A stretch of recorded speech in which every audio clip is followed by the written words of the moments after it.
Mesdames, Messieurs, bonsoir. Heureuse de vous retrouver pour un autre rendez-vous du savoir.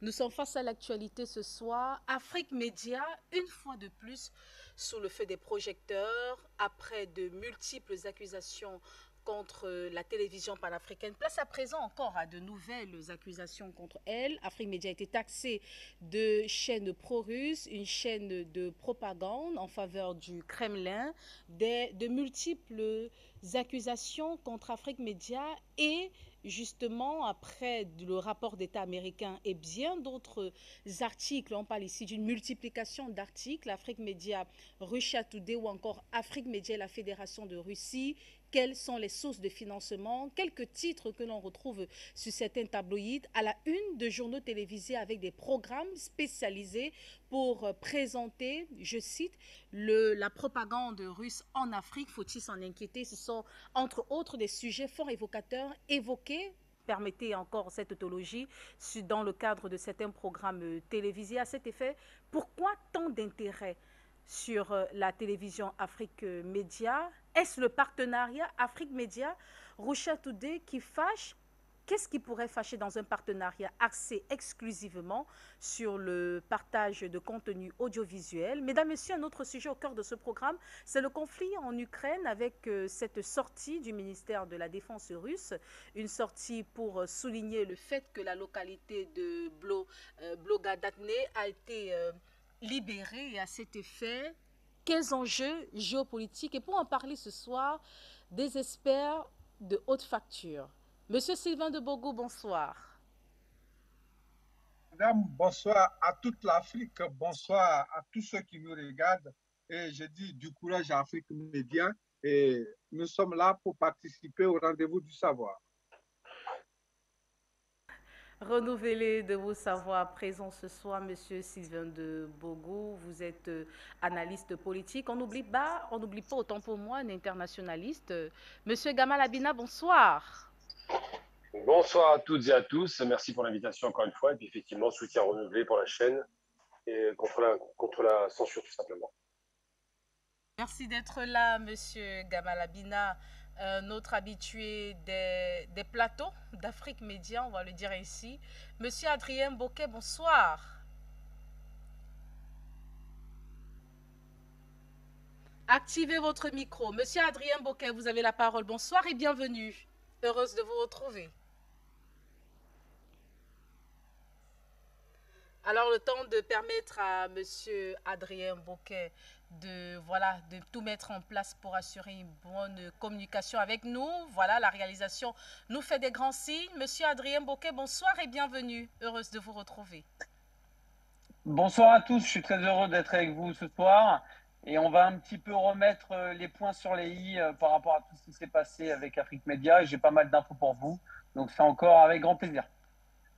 Merci d'être là, Monsieur Adrien Boquet. Vous êtes ancien militaire, aujourd'hui journaliste indépendant de guerre. Vous êtes actif du côté du Donbass dans le cadre justement de vos différentes investigations. Merci une fois de plus d'être là et nous aurons sur ce plateau, ici au siège même de la télévision panafricaine, Monsieur Jonathan Batengene qui est sociopolitiste, mais également un écrivain, un historien, Monsieur Henri Diabaté Mandeng, qui, ces deux invités de haut vol, seront également de la partie dans un court instant, le temps de permettre aux différents invités voilà, de bien s'installer. On va commencer par vous, Monsieur Adrien Boquet. On parle bien sûr des multiples accusations concernant Afrique Média. On parle même d'un financement de la part de la Fédération de Russie à l'endroit d'Afrique Média et le partenariat Afrique Média Russia Today qui fait couler beaucoup d'encre et de salive. Vous qui êtes dans le Donbass et lors de vos différentes interventions, de vos différentes sorties médiatiques, vous avez évoqué le fait de participer très souvent ou alors de collaborer avec Russia Today. Aujourd'hui, un partenariat axé exclusivement sur le partage des contenus. Est-ce un péché, comme le soulignent certains panafricanistes? Alors absolument pas. Déjà, je voudrais déjà signaler que on s'y attendait tous. C'est-à-dire que cette affiliance que vous êtes en train de mettre en place avec Russia Today, Malheureusement, on savait que ça allait réagir du côté de l'Occident, c'est une certitude. On ne savait pas quand, on ne savait pas comment. Maintenant, on le sait. Moi, effectivement, je collabore avec Russia Today depuis des mois. Je reste indépendant, mais je travaille régulièrement avec eux. C'est tout simple, hein. Moi, je réalise mes documentaires et mes investigations, et Russia Today, des fois, sont intéressés donc par mon travail et donc du coup récupèrent mon travail, mes exclusivités ou mes informations. Ils me font également intervenir exactement comme sur votre média en tant qu'expert. Ça, c'est la première chose. Moi, ayant travaillé et en travaillant avec eux, je peux vous confirmer que c'est un média indépendant, c'est un média qui laisse, on va dire, tout le monde parler, mais c'est surtout l'un des seuls médias qui permet à des journalistes comme moi, qui à première vue serait très compliqué à mettre à l'antenne, le font quand même. Ils n'ont pas peur de le faire. Donc déjà, ça, c'est à souligner. Comme l'avait précisé le président de votre chaîne, Russia Today partage énormément les valeurs d'Afrique Média par rapport justement à la vraie information et justement évite cette censure que fait l'Occident ou cette orientation de l'information. Hein, je vais vous donner un exemple très simple. Hein. Vous êtes au courant que j'étais reparti en France au mois de juillet et que je suis passé dans tous les médias, notamment BFM TV, le fameux média qui vous a accusé il y a quelques jours. Justement, je vais revenir sur ce fameux BFM TV dont je suis passé et dont j'ai révélé les crimes ukrainiens. Pendant le plateau, pendant les pubs dans ce média, on m'a demandé de me taire. J'ai refusé de me taire chez BFM TV, donc ils m'ont sorti du plateau avant la fin qui était prévue. Voilà comment se passe une chaîne qui se permet de vous insulter, hein, on va le dire clairement, de vous insulter médiatiquement, d'insulter même vos valeurs, alors que eux-mêmes censurent les personnes qu'ils invitent eux-mêmes sur leur plateau, et j'en suis le témoin propre de ce qu'il se passe sur leur propre plateau. Donc ils ne pourront pas nier ce que je viens de vous dire. J'ai été moi-même viré de leur propre plateau. J'aimerais bien qu'un jour, ils trouvent une seule personne chez Russia Today ou chez Afrique Média que vous avez censuré ou que tout simplement vous avez fait sortir de votre plateau. Tout simplement, ça n'existe pas. Ça n'existe pas chez Afrique Média, ça n'existe pas chez Russia Today, parce que vous laissez la libre parole. Si quelqu'un n'est pas d'accord, il a le droit de ne pas être d'accord et de le dire. D'ailleurs, vous avez souvent invité des personnes vous-même qui étaient contrairement à l'encontre de vos standards ou tout simplement sur ce que vous disiez. Donc, ça montre ça. Voilà. Malheureusement, il ne faut pas s'étonner de ces attaques. Je dirais même qu'il faudrait les ignorer. Moi, je souhaite ce partenariat avec Afrique Média et Russia Today parce que vous êtes un média qui vous ressemble énormément. Je pense que l'un à l'autre, vous pouvez énormément vous apporter par rapport justement à cette force. Et alors, vous avez posé une question qui est très simple tout à l'heure. Pourquoi cet acharnement sur Afrique Média? C'est très simple. Afrique Média, vous arrivez à toucher plus de 250 millions d'Africains. Ce sont vos chiffres. Vous arrivez à toucher plus de 250 millions d'Africains, donc en gros de personnes. Quelle chaîne peut se valoriser de réussir à avoir une notoriété de plus de 250 millions de vues et de personnes? Vous êtes l'un des seuls, et on va se le dire, l'un des premiers médias africains. Et bien sûr, l'Occident voit le danger, la France voit le danger par rapport à ça, c'est-à-dire une affiliation avec une chaîne russe, une chaîne, donc la première chaîne d'Afrique qui s'affile officiellement avec une chaîne russe. Pour eux, ça serait terrible, c'est-à-dire ça serait un enfer, ça serait terrible. Il faut parler crûment, hein, il faut se le dire. Mais moi, je favorise, moi, je vous dis bravo. Je dis encore bravo au directeur d'Afrique Média d'avoir aussi, le courage de le faire parce que j'ai pu apprendre en interne qu'il y avait eu pas mal de menaces qui avaient été faites. Je ne sais pas hein, si vous allez être autorisé à en parler, mais moi, j'en parle en tant qu'indépendant. Je sais qu'il y a eu des menaces qui ont été faites sur les dirigeants d'Afrique Média, sur même certains politiques qui sont en lien avec Afrique Média. Vous vous rendez compte? Nous sommes allés, certains sont allés jusqu'à menacer donc certains dirigeants politiques qui sont en lien d'Afrique Média pour dissuader la direction et le directeur d'Afrique Média de signer avec RT. Vous vous rendez compte? Donc là, on est encore dans la pure manipulation occidentale, on va dire, d'interdire justement ou d'empêcher au maximum cette affiliation.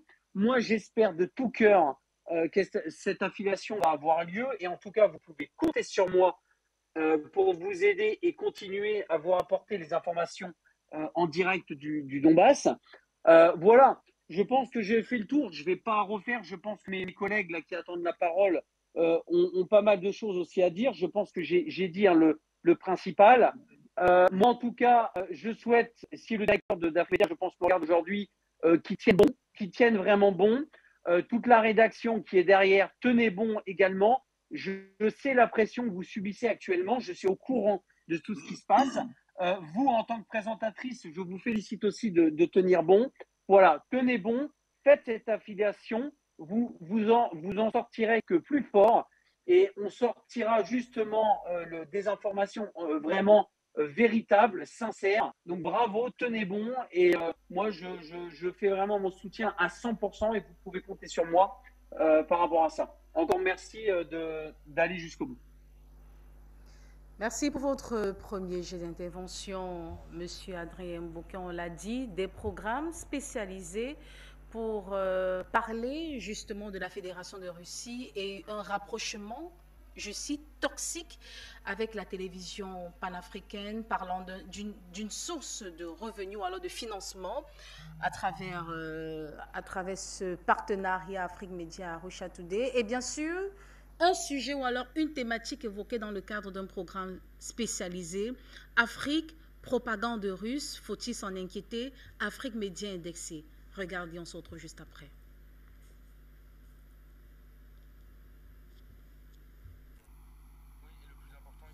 Afrique Média, c'est une chaîne d'info continentale très importante sur le continent africain. Il revend, tenez-vous bien, 220 millions de téléspectateurs sur le continent. Et il y a moins d'un mois, ils ont annoncé un partenariat avec Russia Today. Regardez le bandeau en bas de l'écran, ça a le mérite d'être clair. Partenariat Afrique Média RT, la fin de la propagande mensongère occidentale. Regardez ce qu'ils diffusent à l'antenne. On vous a fait un petit best-of. Vladimir Poutine, c'est le tsar de la Russie, mais actuellement aussi, c'est une grande star en Afrique. Parce que la France nous fait consommer des informations manipulées. Mais à un moment donné, vous retrouvez l'OTAN aux portes de la Fédération de Russie, c'est-à-dire en Ukraine. Et on veut vous faire comprendre que le méchant, c'est la Russie. Je pense que derrière l'Ukraine, les Occidentaux font une guerre par proxy. Parce que pour défendre le nouvel ordre mondial de Soros, de Schwab et de Bill Gates. Le nouvel ordre mondial. Et des médias nationaux, mais aussi continentaux à l'échelle du continent sont contrôlés par les Russes. Oui, le plus important, il s'appelle Afrique Média. C'est une chaîne d'info continentale très importante sur le continent africain. Il revendique, tenez-vous bien, 220 millions de téléspectateurs sur le continent. Et il y a moins d'un mois, ils ont annoncé un partenariat avec Russia Today. Regardez le bandeau en bas de l'écran, ça a le mérite d'être clair. Partenariat Afrique Média RT, la fin de la propagande mensongère occidentale. Regardez ce qu'ils diffusent à l'antenne. On vous a fait un petit best-of. Vladimir Poutine, c'est le tsar de la Russie, mais actuellement aussi, c'est une grande star en Afrique. Parce que la France nous fait consommer des informations manipulées.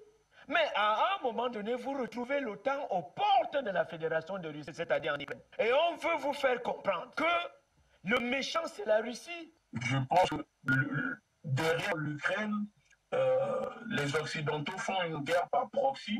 Parce que pour défendre le nouvel ordre mondial de Soros, de Schwab et de Bill Gates. Le nouvel ordre mondial. Et vous venez de suivre là un petit bout ou alors morceau choisi d'une émission spécialisée qui parlait justement de la propagande russe, faut-il s'en inquiéter, indexant Afrique Média d'un rapprochement douteux, toxique avec la Fédération de Russie et évoquant même une source de financement venant de la Fédération de Russie qui puisse, autant pour moi, permettre à Afrique Média d'exister. Alors, Monsieur Jonathan Batengene, bonsoir, bienvenue. On va directement entrer de plein pied dans ce sujet. Pourquoi tant d'intérêt autour de la télévision panafricaine? Bon, vous avez vu, il y a la reconnaissance d'un leadership sur le plan médiatique actuellement. Hein. Ils sont dépassés, ils sont tout à fait aux abois. C'est des médias qui n'ont plus d'audience. Ils commencent d'abord par affirmer la notoriété d'Afrique Média. 120 millions de téléspectateurs, eux-mêmes n'ont pas pu remettre en question les chiffres. Ça veut dire ce que ça veut dire pour bien tous les panafricanistes qui sont dans le combat. Ils doivent savoir que nous avons le leadership en matière d'écoute désormais. Nous avons réussi à mettre à terre tous ces vuvuzela de la désinformation et du mensonge. Nous avons réussi à mettre en déroute toute la propagande de l'Occident qui consistait à toujours raconter des contre-vérités sur des faits avérés et à donner une information tronquée qui était essentiellement construite dans le sens de la déstabilisation, dans le sens de la construction géopolitique d'une hégémonie occidentale. Donc, c'est tout ça, c'est tous ces ingrédients qui amènent l'Occident à s'attaquer au principal pilier de l'information véritable, c'est-à-dire Afrique Média. Afrique Média n'est pas seulement pour l'Afrique le média de la vérité, c'est également la voie par laquelle les résistances locales en France, on a vu ici intervenir des acteurs qui sont marginalisés, ils sont même quelquefois occultés des médias mainstream, surtout de ce média de propagande mensongère, qui est ce média qui a fait de la publicité à Afrique Média. Donc, ils sont occultés là-bas, les gilets jaunes, ces acteurs de la résistance française sont occultés et ils trouvent leur voie ici à Afrique Média. On a vu des journalistes sérieux, des journalistes d'investigation sur le conflit, l'opération militaire spéciale russe en Ukraine. On a vu des journalistes sérieux comme Adrien Boquet qui apportait des révélations inédites sur la réalité même dans le Donbass, c'est-à-dire le calvaire des familles russophones ukrainiennes sur leur territoire en Ukraine, leur calvaire pendant 8 ans, c'est-à-dire des bombardements incessants par l'armée ukrainienne, un génocide à ciel ouvert, un génocide in vivo, qu'ils ont essayé de dénoncer via le documentaire, qui n'ont pas reçu l'adhésion des patrons de cette presse. Ils ont même reçu une sorte d'intimidation parce qu'Adrien Boquet, tout à l'heure, notre frère qui est de l'autre côté, en Russie aujourd'hui, en exil, n'a pas pu trouver d'oreilles favorables dans ces médias-là. Il s'est même plutôt retrouvé avec des menaces, de couper ses revenus, de le mettre dans une situation de précarité et simplement de tenter à son existence. Adrien Boquet, dans ce pays, la France, où lui-même, en tant que citoyen, il a servi en tant que militaire, a longtemps cru au discours pompeux de propagande française qui consiste à dire nous sommes le pays de la liberté d'expression, le pays de la liberté de penser, le pays des droits de l'homme. Lui-même s'est retrouvé en contradiction avec ce discours parce que les autorités françaises, au lieu que de le défendre, l'ont exposé, l'ont jeté à la vindicte de ces médias mensonges et des acteurs qui contribuent à créer cette propagande mensongère dans ces médias, si bien qu'il est aujourd'hui en exil en Russie. Vous avez du journalisme de vérité, d'investigation, qui ont apporté ici leur témoignage à Afrique Média, qui ont montré quelle était la réalité des choses et qui ont réussi à faire vivre aux téléspectateurs la réalité telle qu'elle ne se dit pas dans ces médias-là et la vérité telle qu'elle aurait dû se dire là-bas. C'est ça, c'est tout ça qui fait que ces médias prennent désormais Afrique Média pour la cible à abattre. Ça n'a pas commencé aujourd'hui, ça a commencé il y a plusieurs années déjà. L'année dernière, on était déjà ici à parler des articles mensongers de Vieille Afrique, pour ne pas dire Jeune Afrique, le média qui se présentait comme étant la voix de l'Afrique dans le monde. Jeune Afrique qui a été utilisé pour dire des contre-vérités contre Afrique Média et tous les panélistes d'Afrique Média, allant jusqu'à arguer dans le sens de Emmanuel Macron, le président de la Jeune Française, que les panélistes d'Afrique Média sont stipendiés par la Russie. Hein, une chose que M. Adrien Bocquet lui-même peut aujourd'hui contredire, parce que lui qui vit là-bas en Russie, nous ne savons pas quelles sont ses sources de revenus, mais au moins s'il sait qu'il n'a jamais été rémunéré par la Russie pour venir dire les vérités qu'il a pu proférer ici sur le média Afrique Média. Donc, des contre-vérités comme ça sont balancés, des mensonges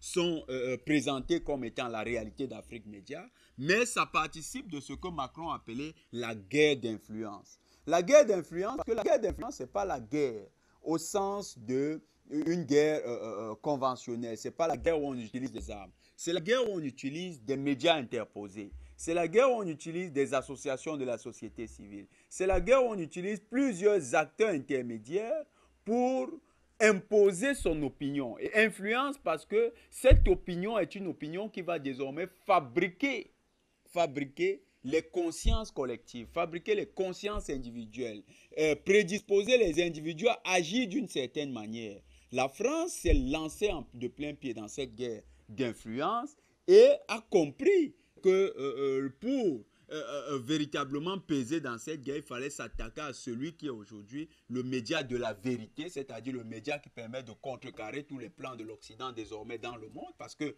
Afrique Média n'est pas seulement la dimension de l'Afrique, c'est le média qui contrecarre par excellence les plans de l'Occident dans le monde, c'est le média qui met en nu les mensonges de l'Occident dans le monde, c'est le média qui apporte aux téléspectateurs la vérité telle qu'elle se déroule sur les théâtres d'opération, mais également dans les milieux fermés. Et c'est le média qui va à la cueillette de l'information primaire chez les sources, même ceux qui fabriquent cette information, c'est-à-dire les acteurs qui ont participé à construire les faits qui sont parfois commentés. Donc, avec cette posture, cette révolution journalistique, cette méthodologie nouvelle, cet engagement pour la vérité, Afrique Média est devenue la cible de ces médias-là. Et c'est pourquoi vous voyez ce genre d'émission.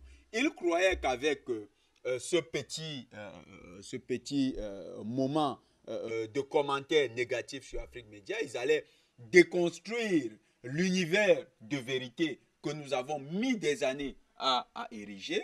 Et ils se sont cassés la figure parce que ça a fonctionné à contresens. Parce qu'au lieu que d'affecter Afrique Média, vous avez aujourd'hui toute une opinion qui n'était pas informée du travail majestueux et du travail titanesque que capables les journalistes d'Afrique Média qui ont commencé à s'y intéresser et qui commencent à découvrir via les archives numériques les vérités qui ont été distillées par ces plateaux-ci et qui finalement commencent à comprendre qu'ils étaient enfermés dans une bulle. Ils ont fait quelque chose qui est bien pour nous, c'est qu'ils ont révélé au public français qu'il y a une chaîne de vérité et que cette chaîne, c'est Afrique Média. Alors, Monsieur Gamal Abina, je préfère continuer avec Monsieur Sylvain de Bogou pour revenir avec Monsieur Gamal Abina concernant des sanctions, pas seulement, ou alors des accusations, pas seulement d'Afrique Média, mais de RT France. On vous a vu sur un des plateaux de RT France. On va revenir avec vous, hein. On va revenir là-dessus avec vous, Monsieur Gamal Abina. Le temps de prendre Monsieur Sylvain de Bogou pour revenir sur une position de certains panafricanistes. Alors, ces accusations contre Afrique Média, ces panafricanistes appellent cela, je cite, une messe de médias mensonges dont l'évangile du jour est Afrique Média. Quel est votre grille de lecture au regard de ces multiples articles publiés sur la toile, la presse en ligne, les journaux télévisés, des programmes spécialisés pour dire Afrique Média, Fédération de Russie, une seule et même voix? Merci, madame. Merci à tous ceux qui sont là avec moi. Ça ne nous étonne pas. Ce qui se passe ne nous étonne pas. Parce qu'au départ, la France avait utilisé ces esclaves de maison comme Alassane Dramane Ouattara pour arrêter Afrique Média. Pour arrêter Afrique Média, aller relever de grosses sommes pour tenter de corrompre les journalistes et le patron même d'Afrique Média. Donc, ces esclaves de maison ont échoué lamentablement, ont échoué, et la France et l'Occident se rendent compte que la chose, c'est-à-dire Afrique Média qu'ils avaient minimisée, est en train de réveiller la conscience des Africains et de tous ceux qui aiment l'Afrique réellement et de tous ceux qui parlent véritablement de liberté et d'indépendance.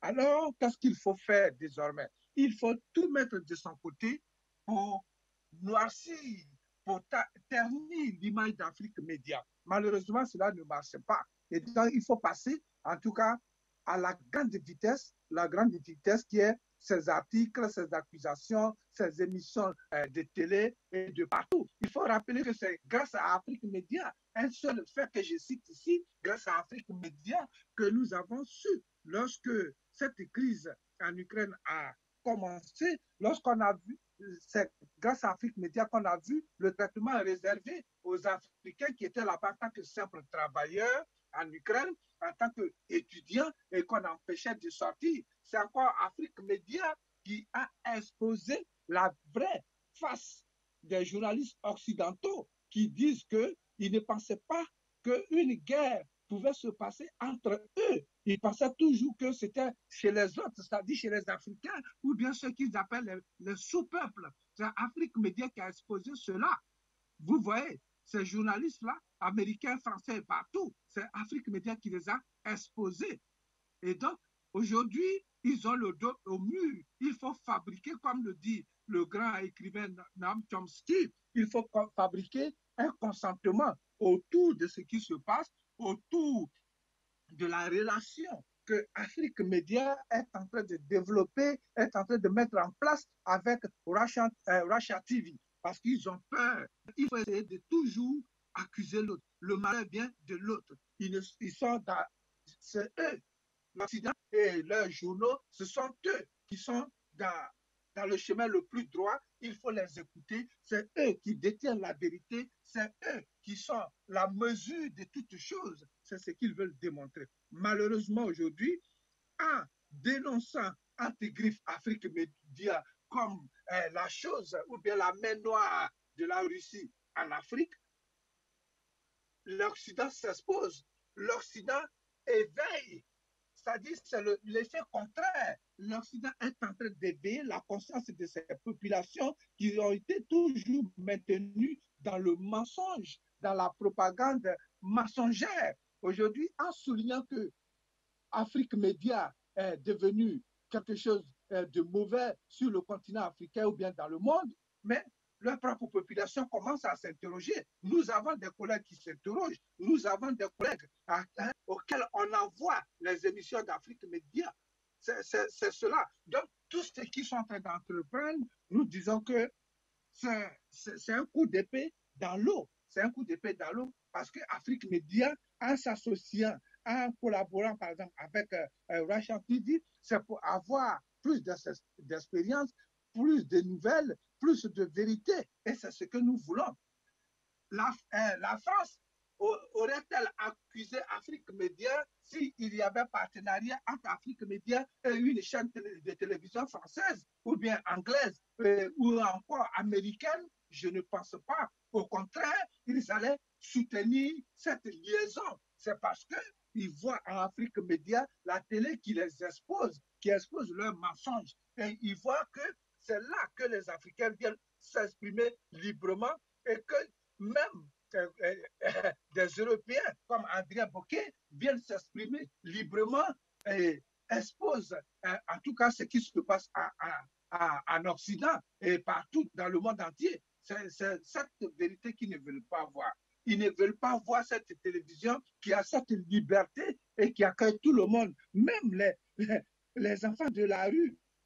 Tout le monde, en tout cas, vient s'exprimer. Mais leurs spécialistes, leurs universitaires qui sont derrière leurs vitres teintées et qui parlent des autres nations sans preuve, qui insultent les autres peuples sans preuve, ils voudraient qu'on les écoute. Leurs conseillers en communication qui ne quittent jamais leur chaise, mais qui font du copier-coller, ils veulent qu'on écoute cela. Mais aujourd'hui, la vérité est là.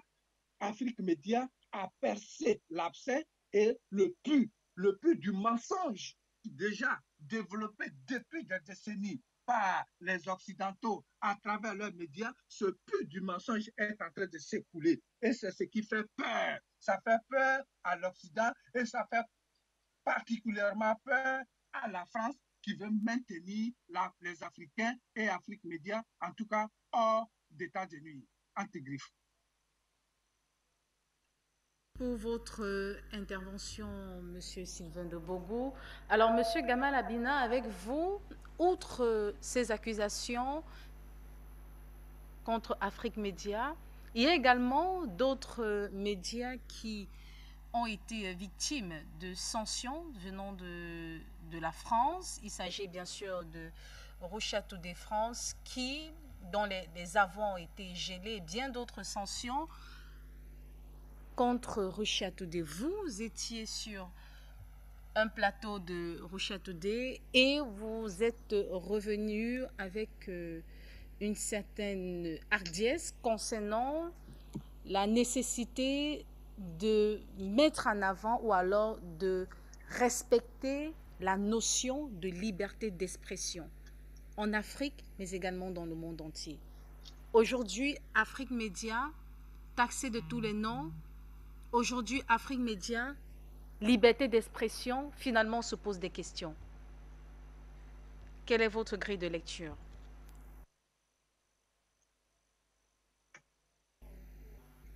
Activez votre micro, monsieur Gamal Abina.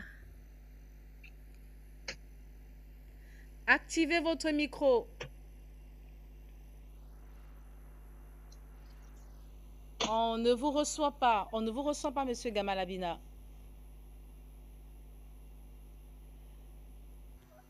Essayez, voilà.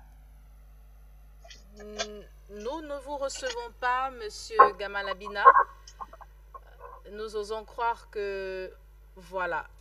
Voilà. Monsieur Gamal Abina, vous avez la parole.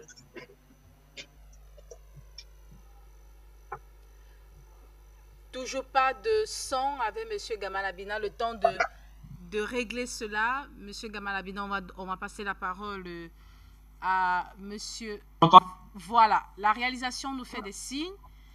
Monsieur Gamal Abina, vous êtes à l'antenne. Nous vous recevons actuellement 5 sur 7. Vous m'entendez là? Nous vous recevons de façon impeccable.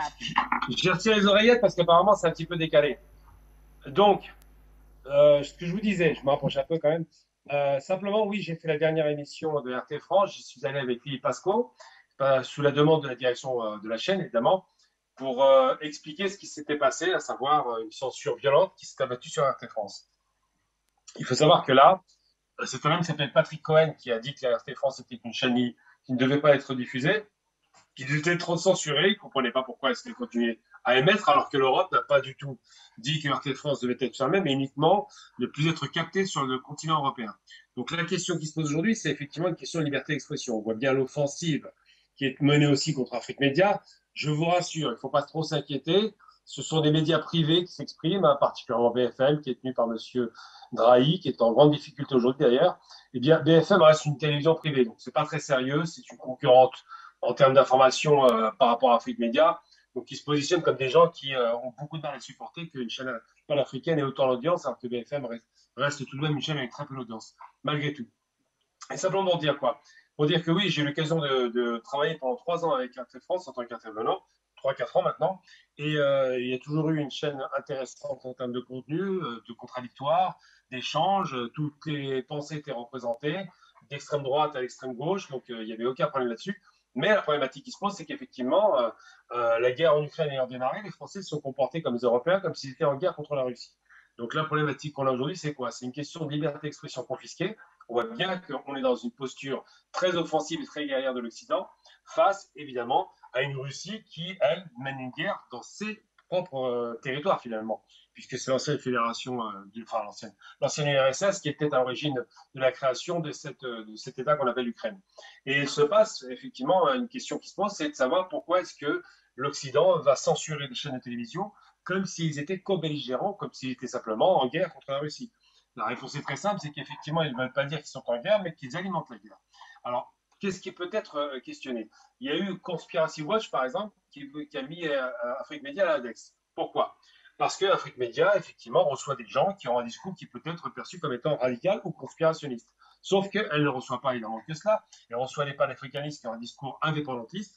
Elle reçoit les anticolonialistes. Elle reçoit les gens qui dénoncent cette mainmise de l'Occident sur l'Afrique, qui est réelle, qui n'est pas masquée, et surtout qui critique ouvertement la France pour les postures extrêmement néocoloniales qu'elle a adoptées durant 60 ans. Donc, qu'est-ce qui se passe? Eh bien, la question qui se pose, c'est une question, le chiffre est intéressant. Ils ont dit, Afrique Média revendique 220 millions de téléspectateurs. Alors, évidemment, ils pourraient moquer ce chiffre s'ils ne voyaient pas le résultat en termes de trafic sur Internet, en termes d'abonnement sur la page YouTube qui est quasiment 700 000 abonnés, en termes d'abonnement sur la page Facebook, on parle de millions d'abonnés. Donc, c'est vrai que ça les inquiète parce qu'une telle audience par rapport à une BFM, une petite chaîne très maigre, avec un schéma économique, avec ce qu'on appelle donc un modèle économique instable, puisque ça coûte très cher de faire des chaînes d'information et ça ne rapporte pas grand-chose, eh bien, elle le voit comme un concurrent inquiétant pour ses parts de marché. Donc là, on parle bien de business et en même temps, on parle de posture néocoloniale. Donc, ce qui les agace, effectivement, au plus haut point, c'est qu'une chaîne africaine indépendante, qui ne se soumet pas, c'est comment va les postures de soumission, donne un discours qui n'est pas le leur. Leur discours de propagandiste qui consiste à dire que la France est un pays merveilleux, généreux, qu'elle ne fait pas la guerre, qu'elle ne massacre pas les gens, qu'elle ne spolie pas les richesses. Eh bien, ce discours ne peut pas être entendu parce que quand on voit bien, quand le type intervient, il met à l'index quoi? Un discours anti-France. Mais au nom de quoi on aura un discours pro-France, sachant le résultat, malheureusement, des 60 années où la France est partie, c'était catastrophique pour l'Afrique. Il y a des interventions, des coups de barbouze, des assassinats politiques, des déstabilisations, des guerres quasiment civiles organisées. Ce sont des réalités que la France parfaitement est au fait de cela. Jacques Chirac l'avait dit. L'Afrique a permis à la France de rester riche. Et évidemment, quand on laisse un pays riche, ben le pauvre, il reste pauvre. C'est un classique. Donc oui, j'ai eu l'occasion de discuter avec Russia Today. Je travaille aussi avec Russia, donc Today France et RT France. Je travaille avec RT Arabique, qui est toujours actif, et tant mieux. Je travaille évidemment ma chaîne nationale algérienne AL24 News. Et j'ai eu l'occasion de recevoir effectivement le rédacteur en chef, Jérôme Bonnet, à AL24 News. Et il a eu l'occasion hier soir de s'exprimer pendant 25 minutes sur les questions effectivement concernant la censure. Maintenant, ce qu'on doit poser comme question, c'est lorsque le Mali, l'Algérie avant le Mali, et puis évidemment le Burkina dégage les chaînes, les organes de propagande français du Mali, ils présentent toujours ça comme de l'information, mais ça reste de la propagande, c'est sauf pas avoir français, évidemment. Eh bien, ils ne supportent pas, ils vous crient « Oh, attention, les censeurs sont de retour ». Alors que lorsqu'ils vont censurer de façon violente et inadmissible RT France, alors que l'Europe n'a pas parlé de censure, mais de suspension, donc ils auraient dû pouvoir avoir accès à leurs fonds pour continuer à travailler, comme le dit le texte européen de loi qui était produit après la saisine de la Cour européenne de justice, ils ont dit on ne vous interdit pas de travailler, vous ne devez pas diffuser en Europe. Eh bien, ils ont outrepassé ce texte, ils sont autorisés à donc geler leurs avoirs pour ne pas pouvoir payer le personnel et les techniciens, et encore moins les journalistes, faire en sorte qu'il n'y ait plus de présence de RT France en France. On sait que M. Macron a beaucoup de mal avec cette chaîne, puisqu'ils ont couvert les gilets jaunes et que ça l'a dérangé, ça l'incommode. On sait que les mouvements sociaux violents sont en train de démarrer en France, et on se rend bien compte qu'effectivement, la censure d'une chaîne comme celle-ci arrange évidemment le gouvernement français, mais pas seulement. Après, les postures pro-guerre qu'on voit en Occident qui sont très inquiétantes, au lieu d'apporter la discussion, de faire de la médiation et de calmer la tension entre l'Ukraine et la Russie, ils alimentent en armement et en propagande. Évidemment que ça ne va pas dans la même direction. C'est un bras de fer qui n'a aucune chance d'être remporté, mais tout de même, ils le font. Donc moi, j'ai envie de dire simplement, oui, il y a une question de censure, elle est évidente, puisque ces pays se positionnent comme des pays en guerre.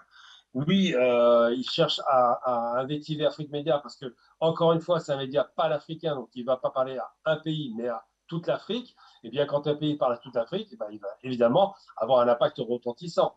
Et ces tentatives de mettre à l'index Afrique Média, que ce soit un site comme Conspiracy Watch ou BFM, je vous rassure, ça va pas bien loin.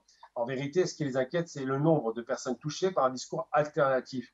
Et là où on doit se poser des questions, c'est pourquoi sont-ils inquiétés par des médias qui ne tiennent pas leur discours de propagande à eux, et sont-ils inquiétés par les médias qui pourraient tenir un discours de contre-propagande? Simplement parce que leur propagande n'est pas bonne. Parce que dans les faits, on peut raconter des histoires, mais en vérité, sur le terrain, on voit bien qu'il y a un problème. Qu'il y a une détestation de l'armée française quand elle se déplace en Afrique, qu'il y a des morts, qu'il y a des guerres civiles qui sont provoquées par des interventions magiques en Afrique. Hein. Je ne vais pas donner le nom de pays qui ont été détruits par ces interventions. La Somalie n'existe plus, la Libye n'existe plus. On peut en rajouter des tonnes et des tonnes. On voit bien la RDC quand même. Et rappelons-le, c'est important. RDC République, qui a été martyr pendant plus de 20 ans maintenant, il y a plus de 10 millions de morts. Tout le monde s'en fout. C'est ça la réalité. Bizarrement, les Français ne l'entendent pas pour parler de ça. Ça ne les intéresse pas. Tant qu'ils peuvent exploiter les réserves, les richesses extraordinaires que recèle le sous-sol de la RDC, on peut tuer des gens, ça ne dérange pas. Eh bien oui, c'est vrai que ce discours alternatif pose problème. Il y a parfois quelques excès dans Afrique Média, il y a quelques personnes qui s'emportent, qui ont tendance à avoir un discours extrêmement colérique, ça arrive, l'émotion est là, c'est vrai. Mais il n'en demeure pas moins qu'au dépit de l'émotion, le fait accablant, c'est que cette émotion, si elle existe, c'est qu'il y a bien un problème. On ne peut pas détester une personne gratuitement. Il y a bien des raisons pour lesquelles on a un problème avec les anciennes puissances coloniales en dehors de la barbarie de la colonisation. Et de rappeler simplement, tout le monde se souvient de Nantes, le port de transfert des esclaves nord-africains, on n'a pas oublié ça. Tout le monde se souvient des millions de personnes tuées par la colonisation. Tout le monde se souvient du pillage et de la destruction pendant 60 ans des économies africaines organisées, c'est planifié. Donc c'est vrai que quand l'ancienne puissance coloniale entend des vérités, ça l'énerve, on le sait. Mais en vérité, il ne faut pas s'en inquiéter.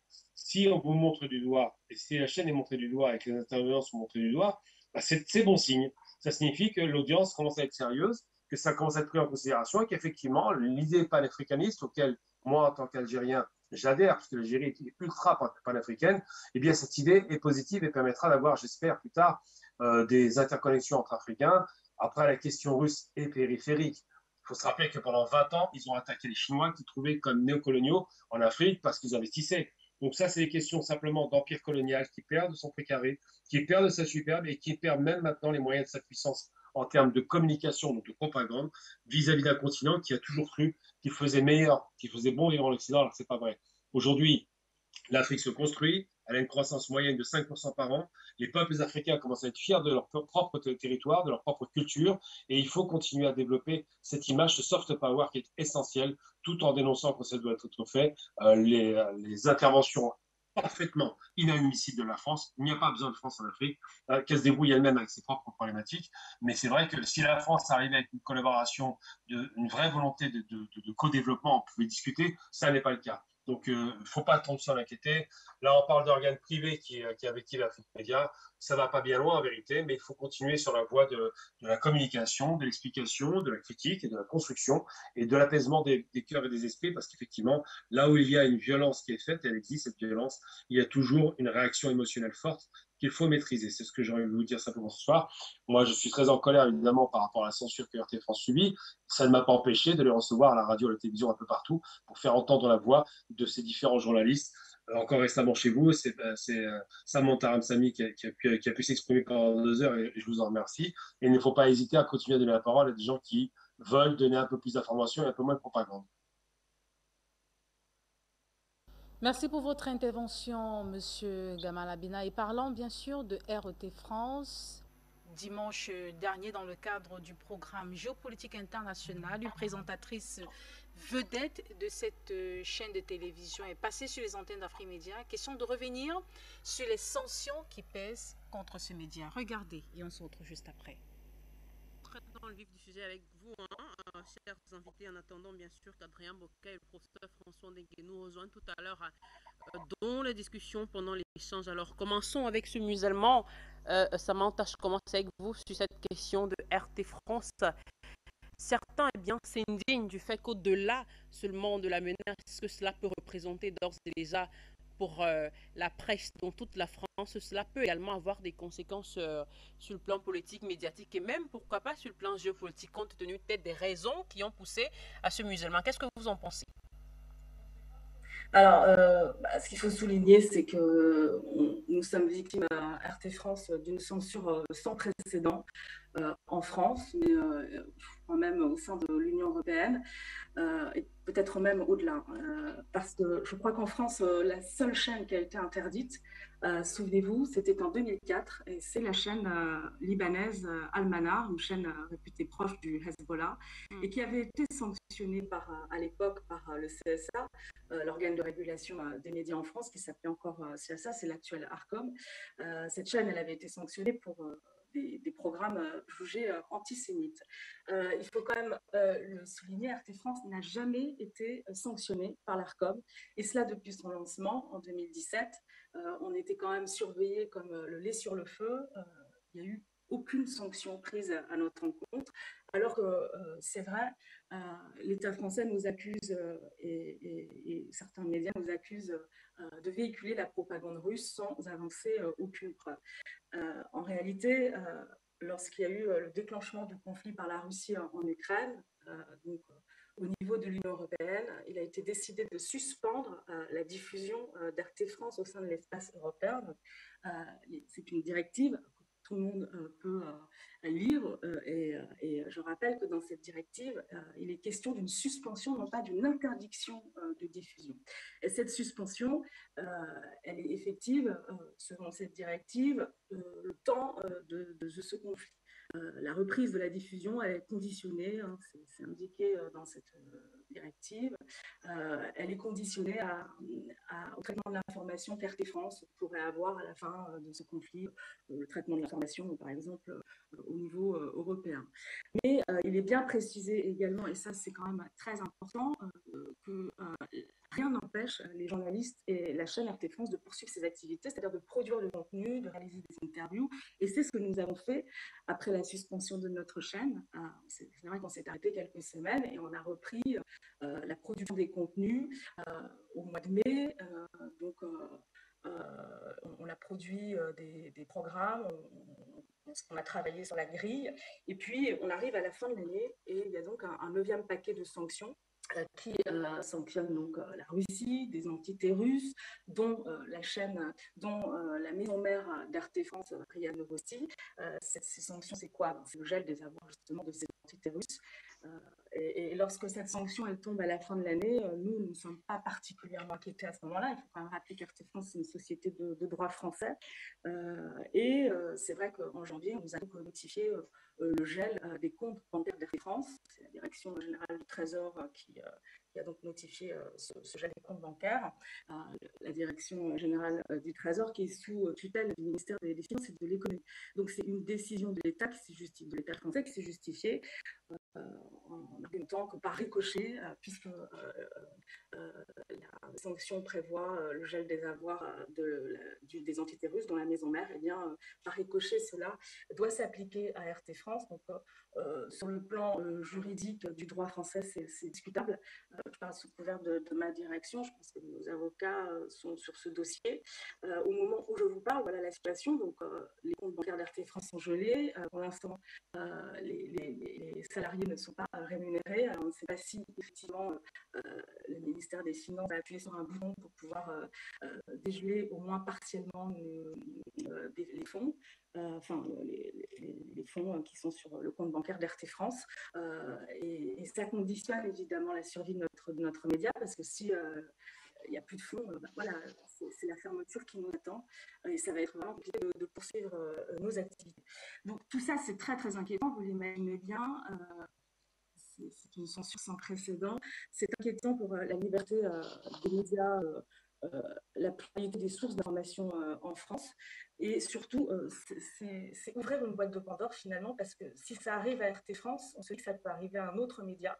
Et il faut noter que l'État français a condamné la suspension de RFI au Burkina Faso, au Mali, a condamné la suspension de France 24 au Mali, à ce titre, et pourtant, sur son propre sol, elle encourage la fermeture d'un média qui n'a jamais été sanctionné, je le rappelle, par l'ARCOM, l'organe de régulation des médias ici en France.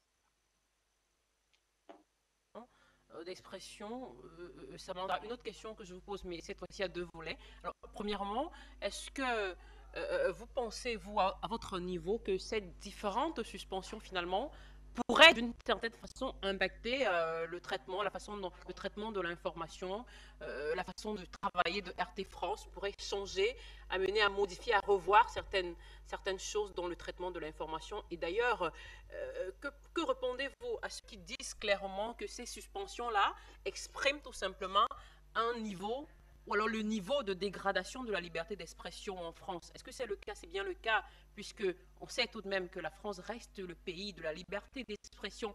Est-ce qu'aujourd'hui, à travers ces différentes suspensions, on peut dire que cette liberté d'expression a pris un coup? Clairement, c'est vrai qu'RT France se distinguait, et je ne vous apprends rien, des médias dits mainstream par sa ligne éditoriale.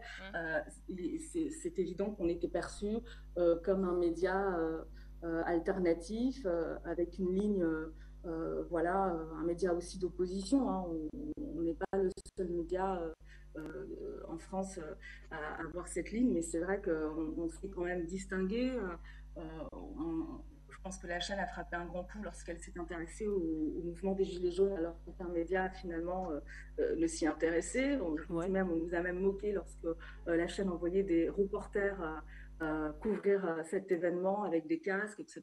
Et puis les semaines qui ont suivi, on s'est aperçu que finalement tous les médias mainstream suivaient notre mouvement. Donc oui, c'est un coup dur de toute façon à la liberté d'expression, parce que qu'est-ce qui se passe finalement? On supprime un média, on tente de supprimer un média comme RT France, ça veut dire que il reste quoi au final?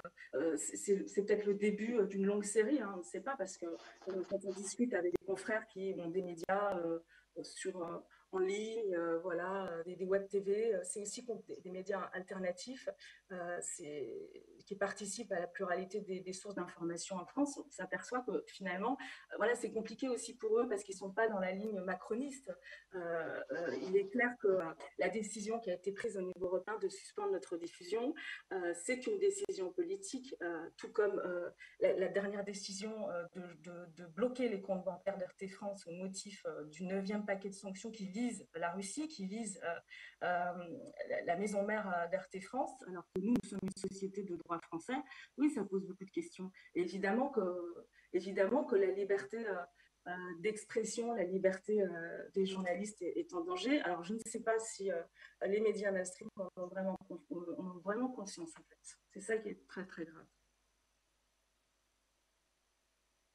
De suivre la journaliste Samantha Ramzani qui est intervenue sur les sanctions qui pèsent sur RT France à l'instar du jet des avoirs. Alors, monsieur Adrien Boquet, qu'est-ce qui fâche concrètement dans ce partenariat ou alors dans ce lien entre Afrique Média et RT, un partenariat, il faut le souligner, axé exclusivement sur le partage de contenu audiovisuel? Qu'est-ce qui fâche? Est-ce le partenariat ou alors le média avec lequel le partenariat a été signé?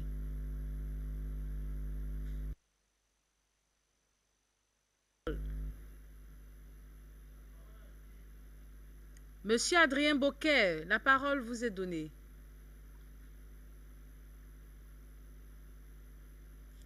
Oui, vous m'entendez? Nous vous recevons, monsieur Adrien Boquet, allez-y. Oui, j'ai eu un petit problème de son. Pouvez-vous juste répéter la question, s'il vous plaît? Merci.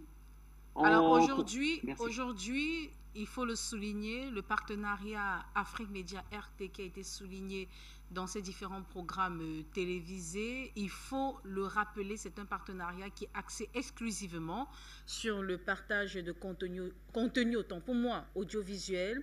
Qu'est-ce qui fâche véritablement? Est-ce le partenariat ou alors le média avec lequel le partenariat a été signé? Alors je pense tout simplement les deux. Mais je tiens à rappeler ce que je vous ai dit tout à l'heure et ce que mon camarade M. Abina a dit tout à l'heure.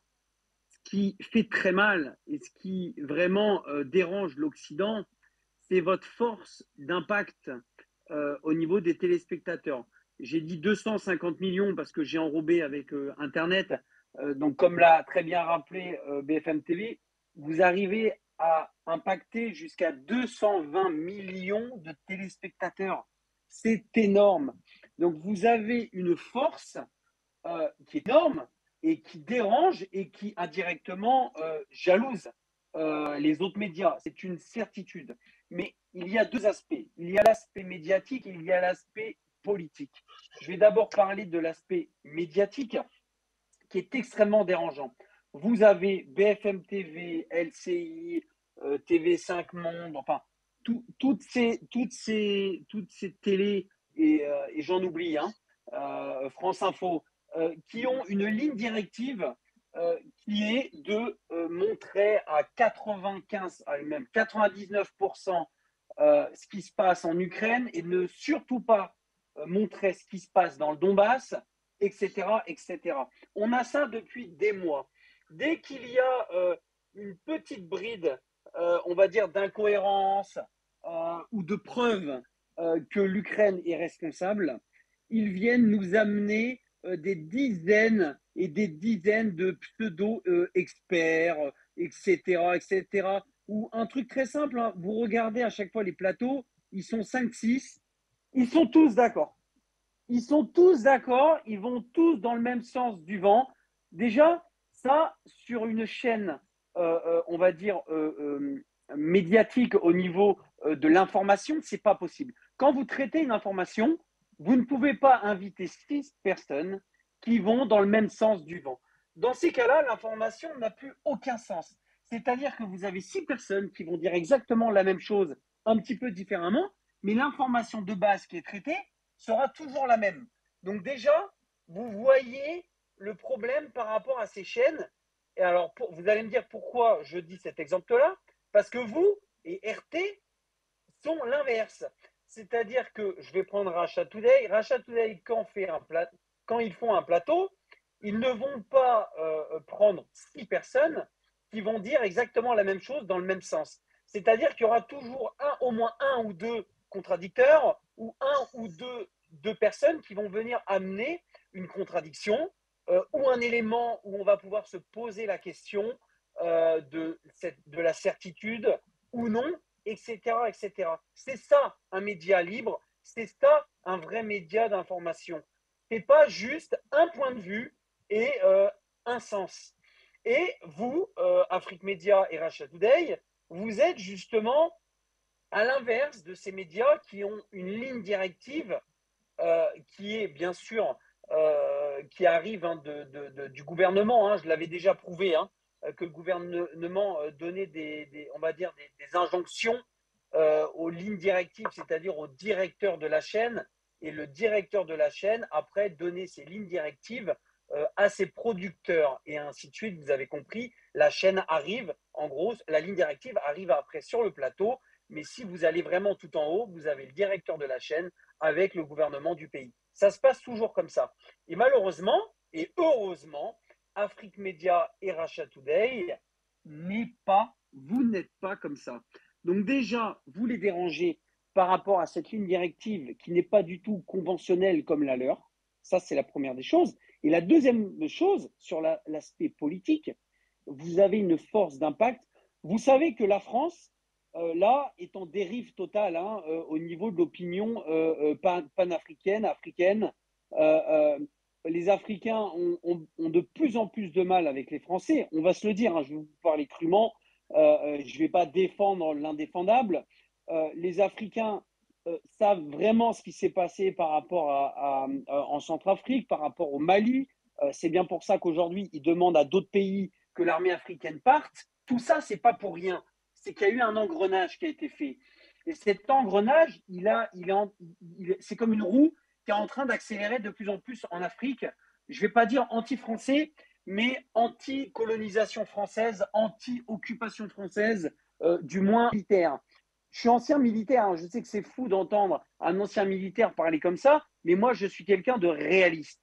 Je sais ce qui se passe, je connais l'histoire de l'Afrique, donc ce qui se passe en Afrique actuellement si vous voulez, ne me choque pas, tout simplement. Ce qui devait arriver arriva, si vous voulez. On va parler clairement. Et là, si vous voulez, la France essaye, comme bien que mal, d'essayer de récupérer les Africains comme ils le peuvent, alors qu'ils sont en train de vraiment de creuser un fossé entre l'Afrique et la France. Et là, je vais parler pour la France, ils sont en train de voir que si la France, entre guillemets, perd Afrique Média, qui est un média africain, panafricain, qui touche plus de 220 millions de téléspectateurs, ce qui est énorme, ce qui est un chiffre énorme. Non seulement ils savent qu'ils sont en train de perdre cette audience, mais ils sont en train de voir cette audience qui bascule vers, si vous voulez, la population et une rédaction russophone. Donc c'est horrible. Pour les Français, c'est pas possible. C'est une horrorisation par rapport à ça.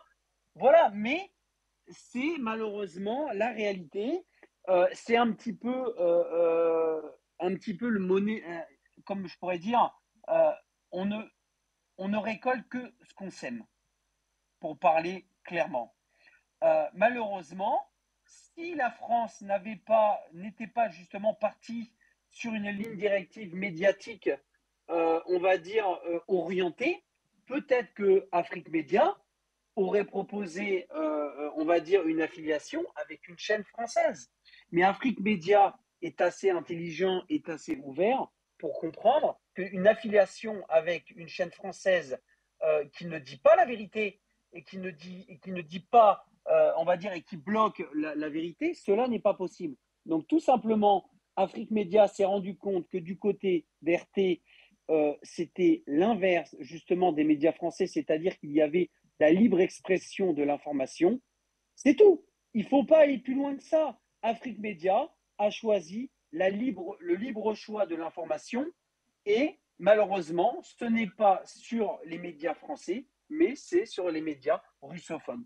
Et ça, c'est la réalité. Si quelqu'un ne veut pas s'en rendre compte, il suffit de regarder Russia Today pour se rendre compte de l'information. Comparez BFM TV à Russia Today.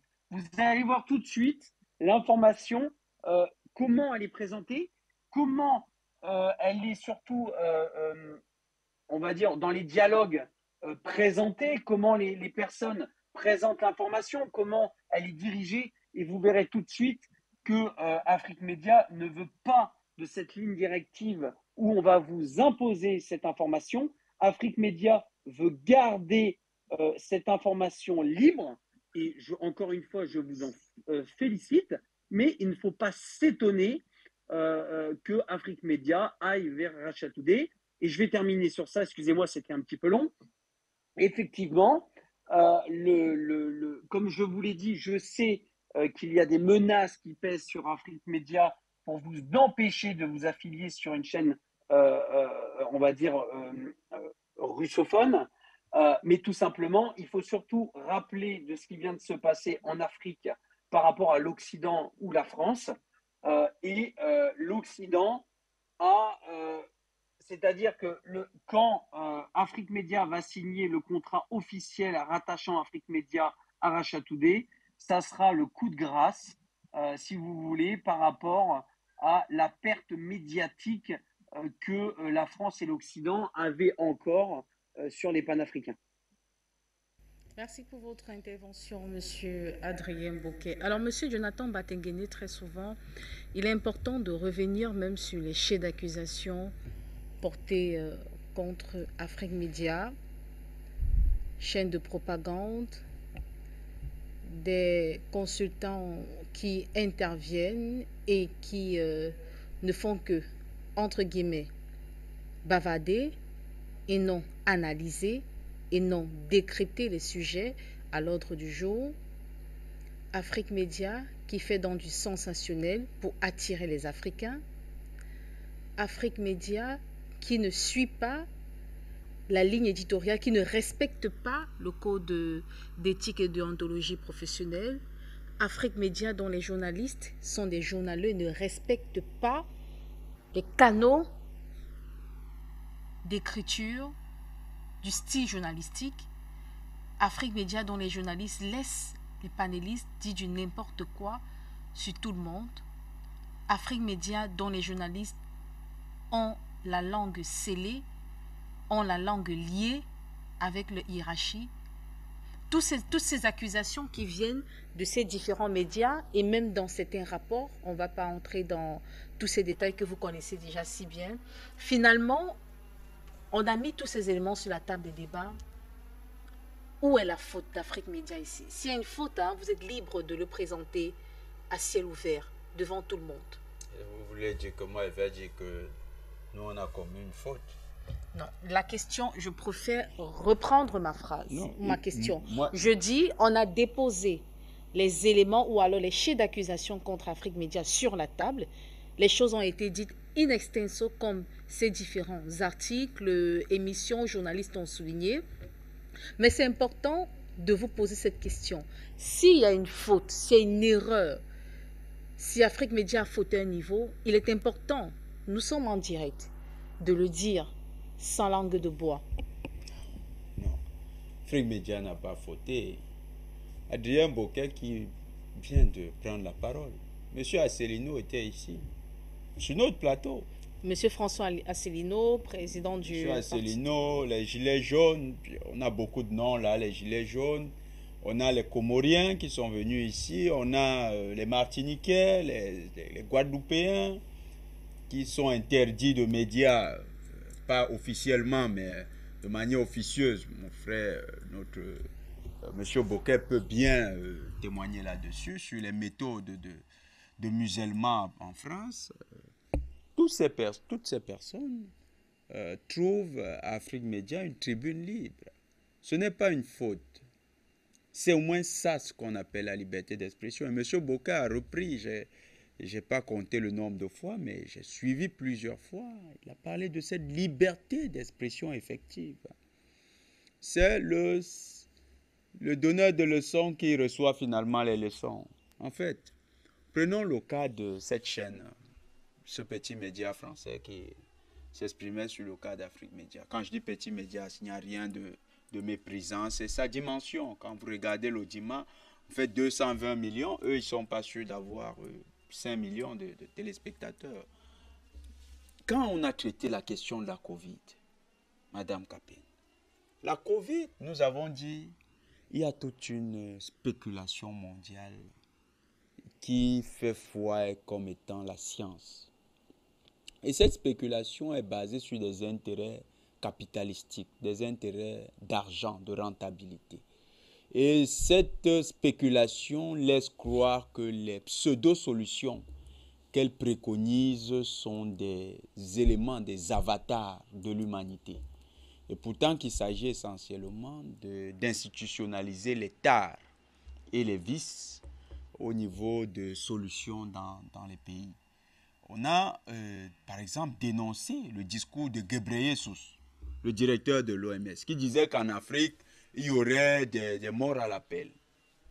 Est-ce que l'histoire ne nous donne pas raison concernant rien que d'abord la déclaration de M. Ghebreyesus? Y a-t-il eu des morts à l'appel en Afrique? Non. Pourtant, ce petit média qui s'exprime avec une audience tout à fait nationale et très contiguë, ce média a à longueur de journée alimenté la propagande OMC Covid avec un discours aligné sur celui de l'État stipendié de la France par les États-Unis, parce que la France n'est plus qu'une petite colonie états-unienne. Donc, ce média a repris ce discours, faisant venir des pseudo-experts.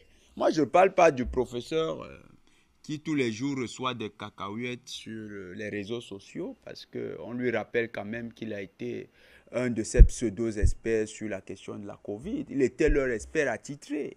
Je ne parle pas des généraux et prétendus experts de l'Union soviétique qui viennent nous raconter de tout et de rien dans ce même média.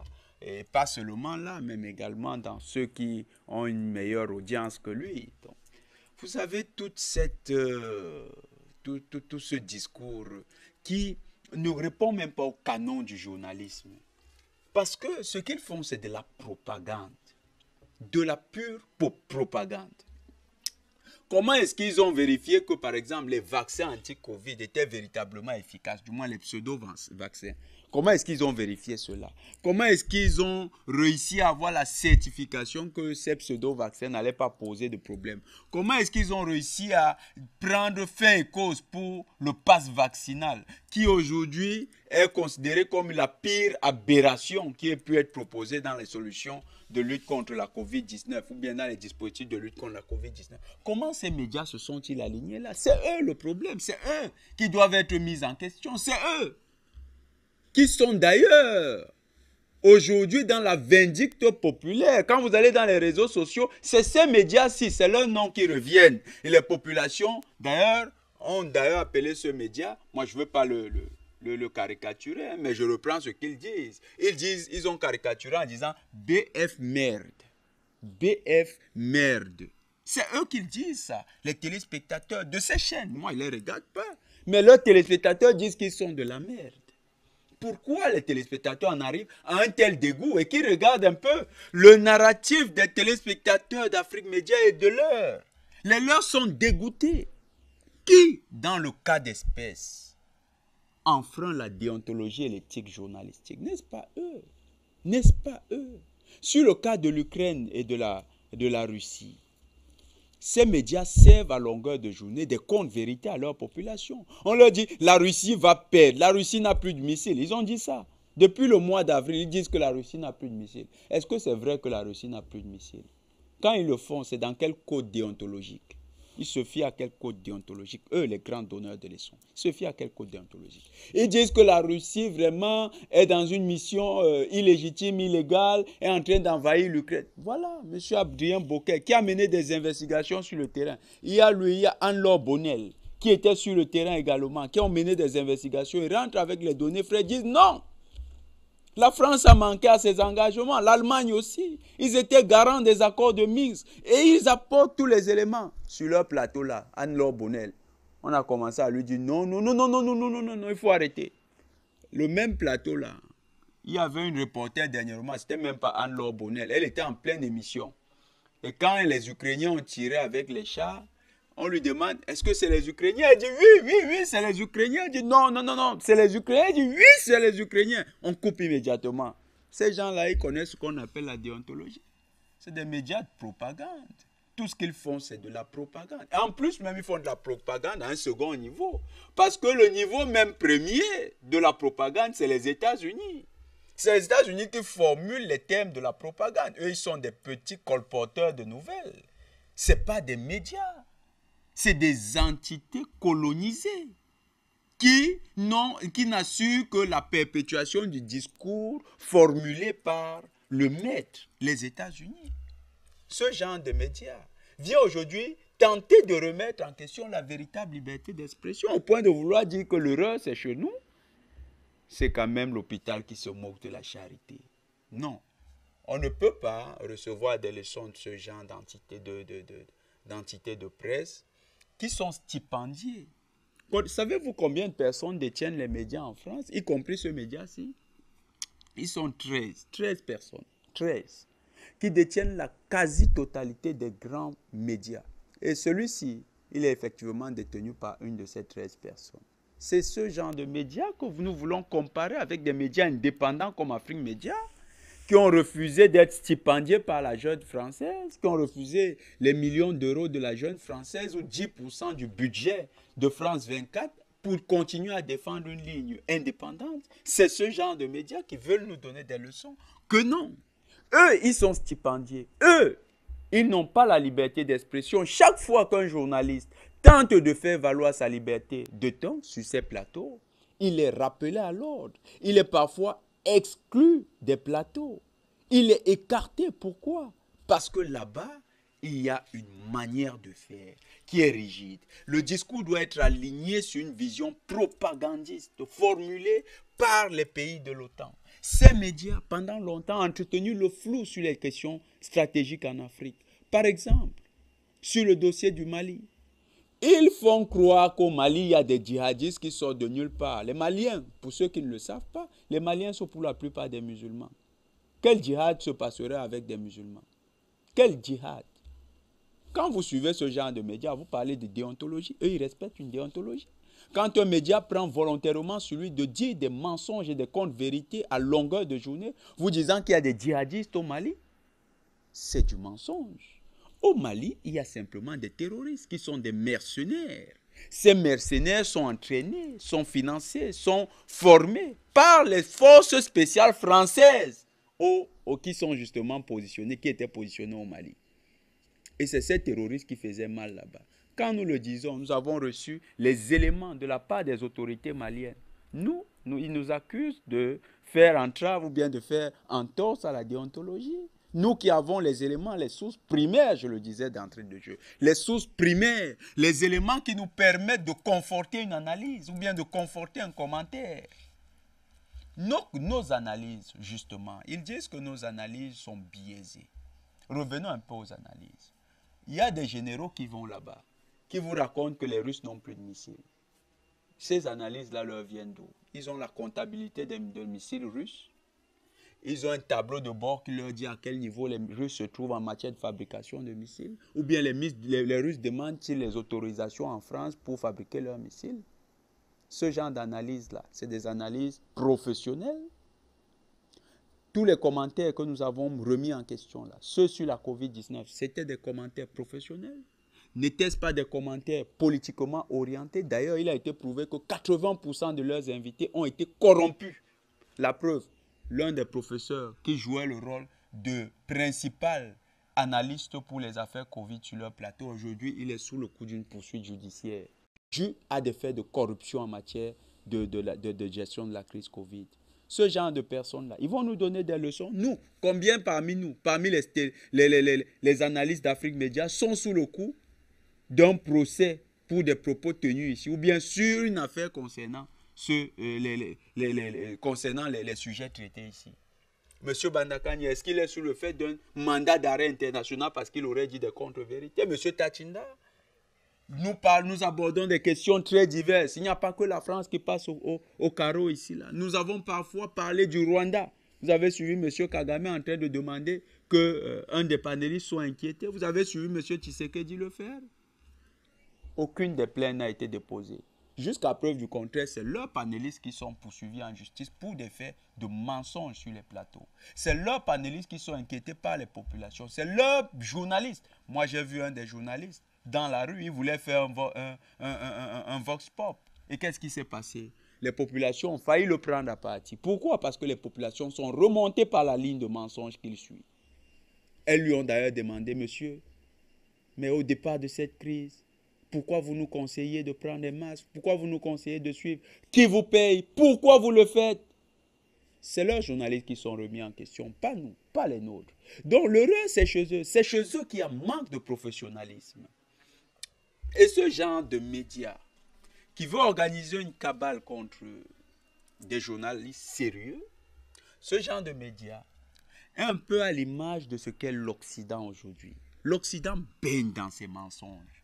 L'Occident a tellement menti qu'aujourd'hui l'Occident croit que le mensonge est devenu la vérité est devenue le mensonge. C'est-à-dire, chaque fois qu'ils voient quelqu'un qui dit la vérité, ils disent ça c'est le mensonge. Parce qu'eux, ils sont simplement habitués à mentir. C'est parce qu'ils voient enfin une chaîne qui a le courage de donner la liberté de ton à ses journalistes, de donner la liberté de ton à ses analystes, d'accueillir des analystes courageux qui ne vont pas aller dans le sens des contre-vérités dites en Occident, qu'ils sont inquiétés et qu'ils commencent à dire cette vérité-là c'est du mensonge. Ils veulent travestir la vérité. La vérité n'est plus de leur camp. Vladimir Poutine m'a dit, c'est l'empire du mensonge. Cette émission est à l'image de ce que l'empire du mensonge est. Il ne se reconnaît que dans le mensonge. Désormais, pour tous ceux qui nous regardent, vous devez le savoir, la ligne de fracture est consommée. Les lignes rouges sont tracées. Nous avons d'un camp les médias du mensonge, les médias mensonges d'Occident, comme cette chaîne et toutes les autres. Il y a France 24, CNN, BBC, c'est tout un panel de chaînes qui font à longueur de journée la propagande du mensonge. Et vous avez les nouvelles lignes de fracture. De l'autre côté, la ligne de la vérité qui est incarnée aujourd'hui par Afrique Média. Au niveau international, nous incarnons ce visage de la vérité, ce visage de la liberté. Et c'est parce que nous incarnons cela que nous serons toujours la cible des médias mensonges. Monsieur Gamal Abina, je poursuis avec vous. Il y a un sujet qui revient très souvent sur la table des débats, c'est l'orientation donnée aux positions des différents invités sur Afrique Média. Pour être assez explicite, Afrique Média est taxée d'une chaîne qui donne une orientation à ses invités avant tout direct lancé. Alors, j'ai voulu poser cette question à M. Gamal Abina. On va le dire, pourquoi M. Gamal Abina, vous êtes de l'autre côté et surtout, vous participez depuis quelques années sur les différentes thématiques abordées sur les antennes de la télévision panafricaine. On aimerait bien savoir, orientation donnée au départ, avant toute émission lancée avec vous, ou alors un contrat a été signé entre M. Gamal Abina et Afrique Média pour son obligation de confidentialité, ou alors son parti pris pour les différentes positions qui pourront être abordées ou alors évoquées chez Afrique Média. Vous êtes libre de dire ce que vous pensez. Vous m'entendez ou pas? Je vérifie parce que sinon je retire les oreillettes. Vous m'entendez là? Voilà, nous vous recevons. C'est pas assez limpide, mais nous vous recevons quand même. Voilà, allez-y. Parfait. Je trouve que vous êtes un peu radin parce que j'ai pas reçu mon chèque, hein, pour être très honnête. Donc, faut faire un effort sur les rémunérations, hein, parce que là, j'ai rien, malheureusement. Et il se trouve que quand on m'a proposé de participer à votre chaîne, on m'a dit que vous n'avez pas l'argent. Donc, vous ne me corrompez pas, c'est compliqué. Et surtout, j'ai une sale habitude, c'est que je déteste qu'on me dicte ce que j'ai à dire. J'ai été dans des médias dans le monde entier. J'ai fait la télévision française, évidemment. J'ai fait Russia Today, j'ai fait la télévision arabe, Al Jazeera, TRT. J'ai fait AL24, la télévision de mon pays. J'ai fait Canal Algérie. J'ai fait la télévision même tunisienne assez longtemps. Bref, je suis intervenu un peu partout dans le monde. Hein. J'ai même fait la télévision japonaise, pour tout vous dire, NHK, c'est vous dire à quel point c'est difficile de faire des liens entre ces différentes télévisions. Et bien évidemment, je suis invité chez vous en tant que simple consultant, ni plus ni moins.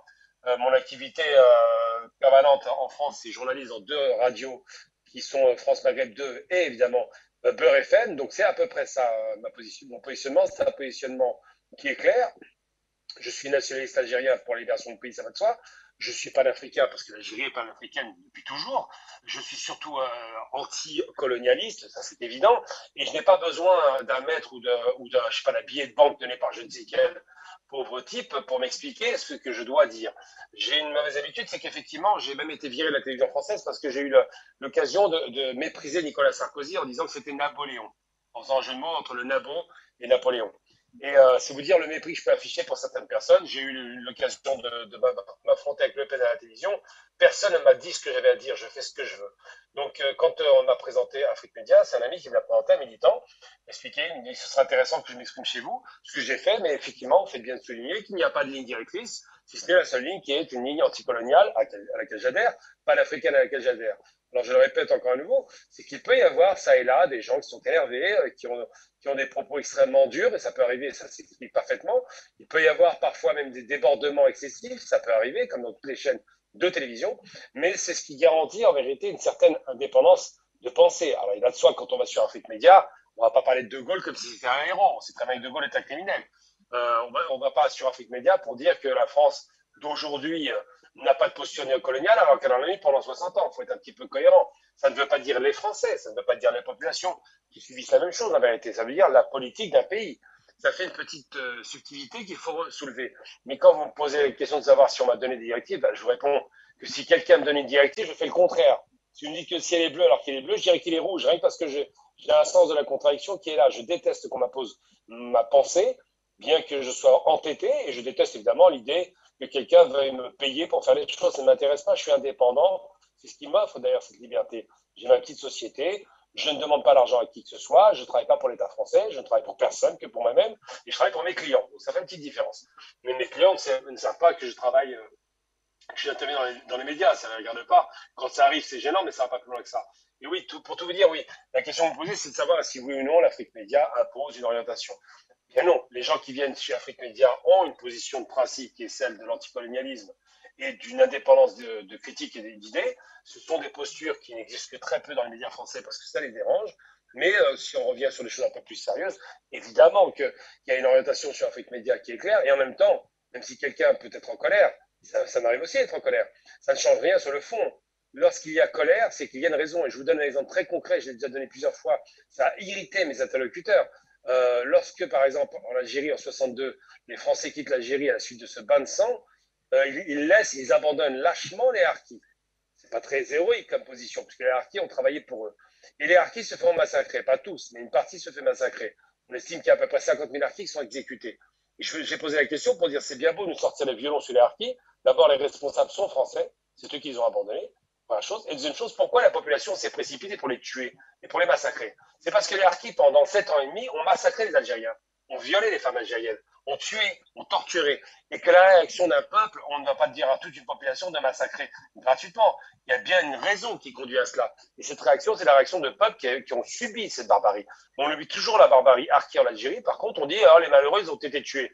Eh bien, en France, quand la libération intervient en 1944, ils vont massacrer les collabos, ils vont tondre les femmes françaises qui ont eu le malheur d'être avec des Allemands, uniquement pour se venger. C'est ça la réalité. On ne peut rien faire, malheureusement. Il a fallu l'armée pour arrêter cette barbarie. Et en Algérie, c'était une réaction légitime d'un peuple. Ils ont laissé en pâture des gens qui ont travaillé pour la France, je parle des Français, et derrière, ils les abandonnent et ils font semblant de ne pas comprendre ce qui va se passer. Tout le monde savait ce qui allait se passer. Mais il n'en demeure pas moins que c'est des réactions qui sont parfaitement légitimes.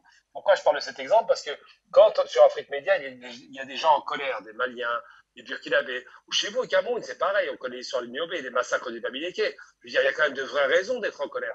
Après, si on refuse d'entendre ça, il y a un problème. Et je vais prendre un dernier élément pour vous expliquer mon propos. Monsieur Macron, qui a commis une grave erreur parce qu'il est conseillé par un malade mental qui s'appelle Nicolas Sarkozy, je le répète, malade mental, criminel de guerre. J'ai aucune sympathie pour cette vermine. Eh bien, monsieur Macron, malheureusement, écoute cet imbécile qui lui donne des conseils. Il lui a conseillé, parce que Sarkozy a un problème avec l'Algérie, de ne jamais demander pardon pour les crimes commis en Algérie, donc en Afrique en général. Eh bien, Macron l'a répété malheureusement, ce propos, et ça va gâter la relation entre la France et l'Algérie parce que M. Macron écoute un malade mental comme Sarkozy. Eh bien, je dis simplement, c'est que c'est criminel de ne pas reconnaître cela. Si on est un peu honnête, reconnaissons les crimes qui ont été perpétrés en Afrique, demandez pardon, et après, ça va peut-être améliorer la relation d'État à État. Pas les populations, évidemment, elles ne sont pas concernées, mais les États. Il y a un minimum de sérieux à avoir. Et bien aujourd'hui, la France refuse de faire ça au plus haut sommet de l'État. Comment voulez-vous que dans les médias français, on puisse entendre mon discours sur place en disant que c'est un discours anticolonialiste, antiraciste, évidemment, puisqu'on parle de racisme, et surtout anti-impérialiste. Le problème des empires, lorsqu'ils perdent leur précaré, lorsqu'ils perdent leur puissance impériale, c'est une frustration qui s'installe à la place et une haine pathologique. Et les Français, malheureusement, je parle des dirigeants, développent et maintiennent cette haine. Eh bien, aujourd'hui, je dis simplement, si quelqu'un prétend qu'on a besoin d'être payé par Afrique Média pour avoir un discours indépendantiste, anticolonialiste et digne, tout simplement, alors on parle de dignité, de retrouver sa fierté, de dire que l'Afrique est un continent merveilleux et qu'il faut tout faire pour le développer. Eh bien, si les gens n'aiment pas entendre cela, c'est qu'ils ont peut-être un problème avec eux-mêmes.